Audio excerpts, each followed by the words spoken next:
बच्चों, इस वीडियो में हम class 12th physics chapter 13 nuclei के एनसीईआरटी से पॉइंट्स टू पॉन्डर पढ़ेंगे।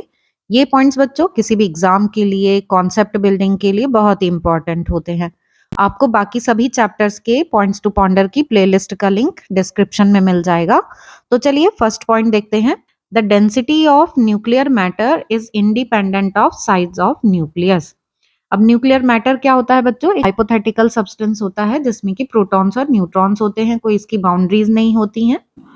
तो जो डेंसिटी है न्यूक्लियर मैटर की, वो न्यूक्लियस के साइज पर डिपेंड नहीं करती है। जैसे किसी छोटे न्यूक्लियस की कार्बन 12 ले लिया जैसे, और किसी बड़े न्यूक्लियस की जैसे यूरेनियम 238 ले लिया जैसे, दोनों में ही न्यूक्लियर मैटर की डेंसिटी सेम ही रहती है। डेंसिटी होती कितनी है? ये 2.3 into 10⁻17 kilogram per metre cube. The mass density of atom does not follow this rule. लेकिन मास डेंसिटी एटम की वो डिपेंड करती है न्यूक्लियस के साइज पर। एटॉमिक डेंसिटी एटम के साइज पर, एटम के स्ट्रक्चर पर, इन पर डिपेंड करती है, क्योंकि एटम में इलेक्ट्रॉन का क्लाउड न्यूक्लियस से काफी दूर तक फैला रहता है।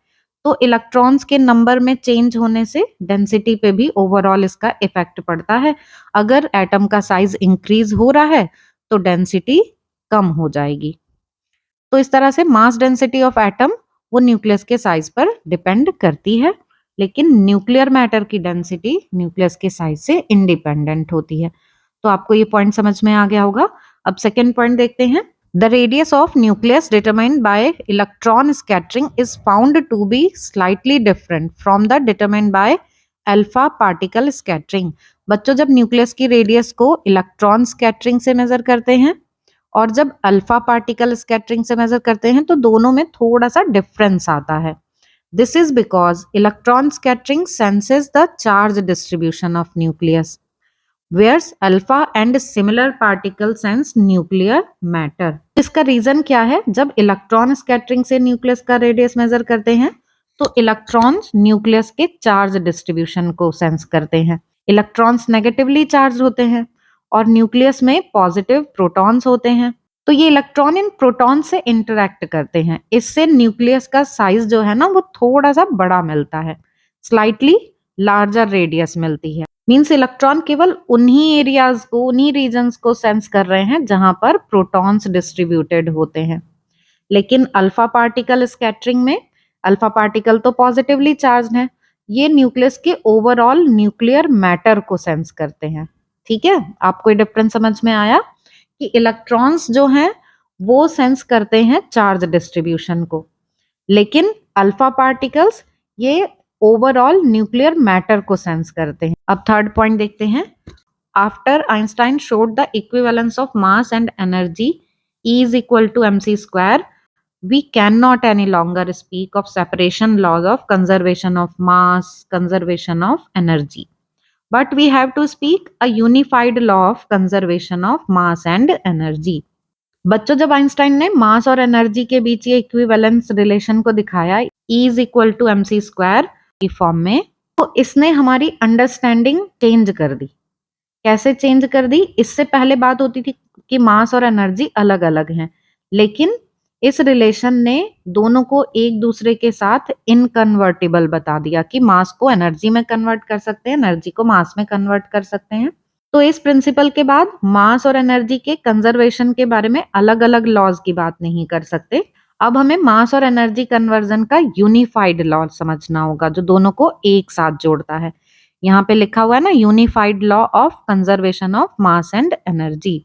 तो इसके बाद conservation of mass and energy ये बोलना सही रहेगा, ना कि conservation of mass and conservation of energy अलग अलग। The most convincing evidence that this principle operates in nature come from nuclear physics. बच्चों, इस प्रिंसिपल का सबसे कन्विंसिंग एविडेंस जो है वो हमें न्यूक्लियर फिजिक्स में मिलता है। न्यूक्लियर रिएक्शंस, न्यूक्लियर प्रोसेसेस में मास और एनर्जी एक दूसरे में कन्वर्ट होते हैं, ये क्लियरली पता चलता है। It is the central to our understanding of nuclear energy and harnessing it as a source of power. बच्चों न्यूक्लियर एनर्जी हमारे लिए मॉडर्न पावर जनरेशन का एक बहुत ही इम्पोर्टेंट सोर्स है, क्योंकि ये एनर्जी को बहुत ही एफिशिएंट तरीके से प्रोड्यूस करता है। न्यूक्लियर फिजन के प्रोसेस में हैवी एलिमेंट्स के न्यूक्लियस टूट के बहुत लार्ज अमाउंट में एनर्जी रिलीज करते हैं, जिससे इलेक्ट्रिसिटी प्रोड्यूस की जाती है। ये किसी भी तरह के फ्यूल जैसे फॉसिल फ्यूल है इनके कंपैरिजन में बहुत कम ग्रीन हाउस एमिशन भी करता है, तो इसलिए ये बहुत ही बेनिफिशियल है। तो आपको समझ में आ गया होगा क्यों ये मॉडर्न पावर जनरेशन में एक सेंट्रल रोल प्ले करता है। ठीक है, अब देखते हैं आगे। Using the principle Q of nuclear process decay और reaction can be expressed also in terms of initial and final masses. बच्चों इस प्रिंसिपल को यूज करते हुए न्यूक्लियर प्रोसेस, डिके या फिर रिएक्शन की एनर्जी क्यू को इनिशियल और फाइनल मासेस की टर्म में एक्सप्रेस कर सकते हैं। तो आपको ये पॉइंट भी समझ में आ गया होगा कि आइंस्टीन ने मास एनर्जी इक्विवेलेंस प्रिंसिपल से हमें मास और एनर्जी के बीच में जो रिलेशन है उसे समझने में हेल्प करी, और न्यूक्लियर फिजिक्स इसको प्रूव भी करता है। जो रिएक्शंस होती हैं न्यूक्लियर फिजन, न्यूक्लियर फ्यूजन, वो इसको एक्सप्लेन भी करती हैं। अब देखते हैं next point. The nature of binding energy per nucleon curve shows that exothermic nuclear reactions are possible when two light nuclei fuse or when a heavy nucleus undergoes fission into two nuclei with intermediate masses। बच्चों binding energy per nucleon curve जो आपको यहाँ screen पे दिख रहा होगा, उसकी nature से हमें ये पता चलता है कि एक्सोथर्मिक न्यूक्लियर रिएक्शन कब पॉसिबल होते हैं। एक्सोथर्मिक का मतलब है कि रिएक्शन एनर्जी रिलीज करता है। Exothermic means that the reaction releases energy. तो ग्राफ को देख के ये पता चल जाता है कि कौन कौन से पोर्शन के लिए एनर्जी रिलीज होगी। जब दो लाइट न्यूक्लियाई जैसे कि हाइड्रोजन आइसोटॉप्स फ्यूज होते हैं तो वो एक हैवियर न्यूक्लियस बनाते हैं। इस प्रोसेस में बाइंडिंग एनर्जी पर न्यूक्लियन बढ़ जाती है। तो ये binding energy per nucleon increase हो गई। This energy causes energy to be released. बच्चों इसका एग्जाम्पल है एनर्जी ऑफ सन। यही रिएक्शन सन में होती है जहां पे हाइड्रोजन न्यूक्लियाई हीलियम में फ्यूज होते हैं। इस फ्यूजन से बहुत सारी एनर्जी रिलीज होती है। ऐसे ही बच्चों जब कोई हैवी न्यूक्लियस टूटता है तो भी लार्ज अमाउंट में एनर्जी रिलीज होती है ना। फ्यूजन तो आपने देख लिया सन के लिए कि टू लाइट न्यूक्लियाई फ्यूज हो रहे हैं, तो ये तो हो गया फ्यूजन।